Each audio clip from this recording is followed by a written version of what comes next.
पिछली साल हमने ये सिस्टम नहीं लगाया था तो अंडर प्रोडक्शन नहीं बढ़ा। फिर हमने जानकारी जुटाई कैसे और होगा, फिर हमने ये जोड़ा कि फार्म में, तो उससे अंडर प्रोडक्शन पे वहाँ पे भाव पड़ा कहीं ना कहीं। अच्छा, उस चीज से आपका अंडर प्रोडक्शन पे भी प्रभाव पड़ा। अच्छा, ये भाई खिलाता है वेस्टेज घास और वर्मिंग कंपोस्ट और फ्री रेंज में करता है लेयर पोल्ट्री फार्म और फार्म से ही बेचता है 15 रुपए का अंडा। तो आखिरकार इसने किस तरीके से ये फार्म स्टार्ट किया, तो चलिए जानते हैं किस तरीके से ये लेयर पोल्ट्री फार्म कर रहे हैं वेस्टेज के ऊपर। नमस्कार सर। जी नमस्कार। सबसे पहले अपना परिचय दीजिए। सर मेरा नाम प्रवीण कुमार है, मैं विलेज पोस्ट चकोती टांडा जिला मेरठ से बिलोंग करता हूँ। अच्छा, तो ये काम करने की आपने कब सोची?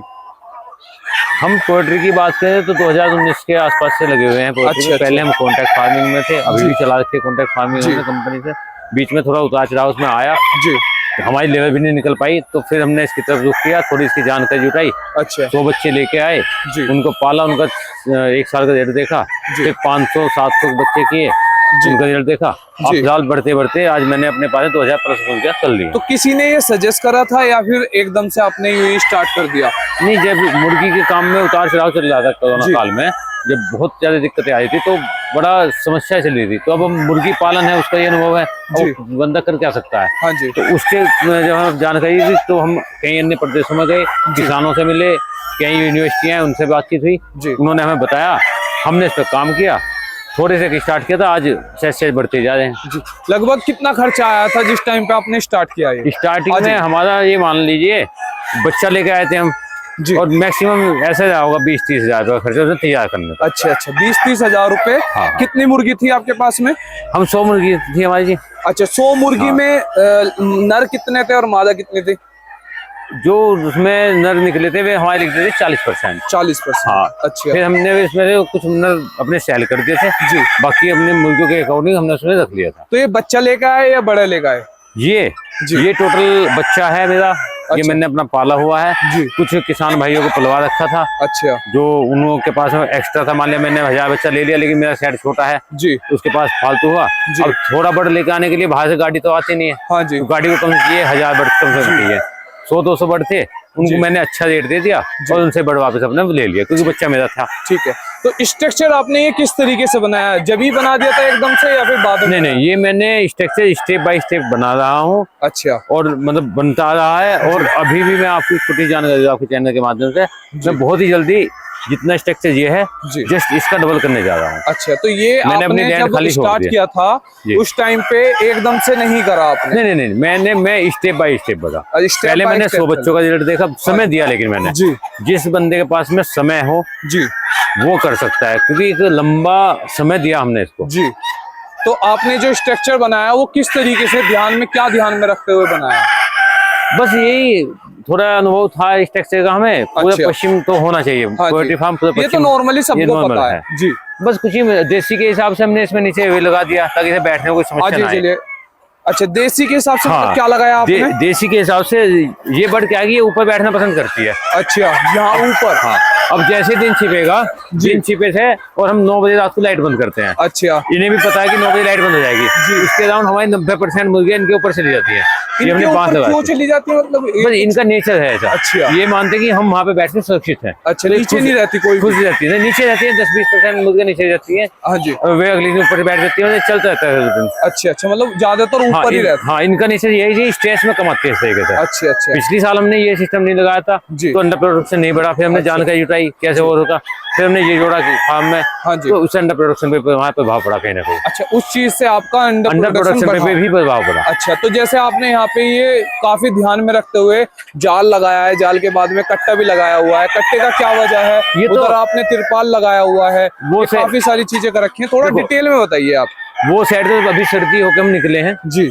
बिछावन पहले मैंने सर्दी का लगाया था, मैंने गर्मी का डाल दिया बिछावन। हाँ जी, अब गर्मी में मैं आ रहा हूँ, पल्सर इसलिए कवर करते हैं, सर्दी में साइड का खुलेगा नहीं। हाँ, अब हमारी सूरज आएगा इस साइड से। हाँ, तो इस साइड से हमने उतने ही हिसाब से पर्दा डाल रखा था जी, कि कुछ समय सूरज पे आएगा, कहाँ से हमें खोलना है। हाँ जी, कौन से खाने को खोलना है जी। तो ये साइड का पर्दा हमने सूरज के अकॉर्डिंग लगा रखा है। अच्छा, अब गर्मी आ गई है तो इसको हम सहज उसी के हिसाब से चेंजिंग करते जा रहे हैं। तो कौन सी ब्रीड आपने यहाँ पे पाली हुई है? मैंने स्टार्टिंग में यहाँ पे सोनाली कड़कनाथ 2 पे काम किया था। अच्छा, अभी मैंने सोनाली ब्रीड को आगे बढ़ाया। क्यों? आपने बहुत अच्छा क्वेश्चन निकाला। क्यों? जब मैंने स्टार्टिंग में से अगले ईयर में जब आया था तो मैंने सोनाली प्लस कड़कनाथ 50% डाल दिया जी। अब जब मुझे लगा कि मेरा अंडा प्रोडक्शन मुर्गी पूरा नहीं दे पाती जी। अंडा प्रोडक्शन में डाउन आ गई। अच्छा। अब मैं उन्हें सेल आउट करने लगा। अच्छा, सोनाली को या फिर कड़कनाथ को?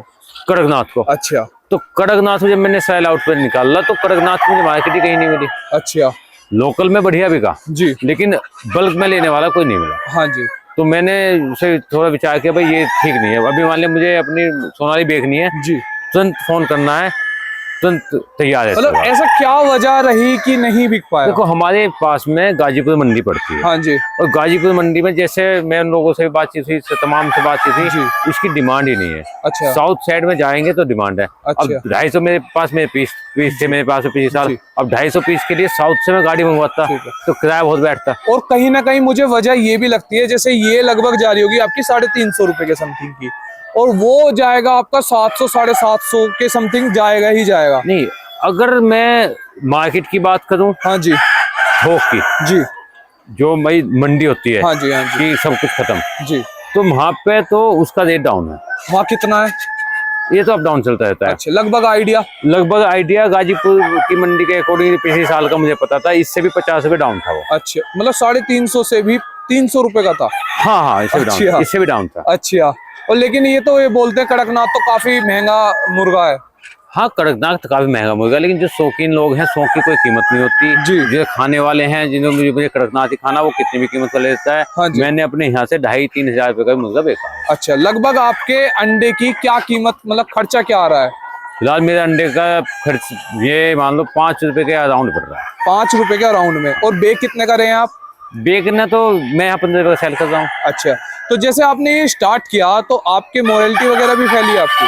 नहीं, मोरालिटी फैली नहीं है, लेकिन हम मोरालिटी आती रहती है। आती रहती है। जैसे कौन कौन सी बीमारियां आती हैं? नहीं, बीमारी मेरे फार्म में कोई नहीं आई जी। लेकिन जो आपने मोरालिटी की बात की ना, देखो लाइव बर्ड है जी। लाइव कोई भी चीज हो, डेयरी फार्म हो, पिग फार्मिंग हो, कोई भी फार्मिंग लाइव आप करोगे तो उसमें नेचुरल है, इंसान भी है, वो भी मोरालिटी होनी तो उसमें निश्चित है जी। लेकिन वैसे कोई बीमारी नहीं आई।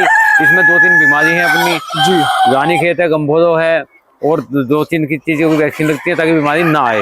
अपना बायोसिक्योरिटी का विशेष ध्यान रखो, हर 8वें दिन अपनी स्प्रे कराए, बाहर से आने वाले को एंट्री मत दो। जी। बस ये ध्यान रखना, बाकी मोरालिटी नहीं आएगी। तो सर आप फीड में क्या क्या दे रहे हैं? देखो फीड तो मैंने जो है एक अपना दाना है बढ़िया कंपनी की जो मुझे अच्छी लगी, अपने अनुभव के हिसाब से फिलहाल उसका चला रखा है जी।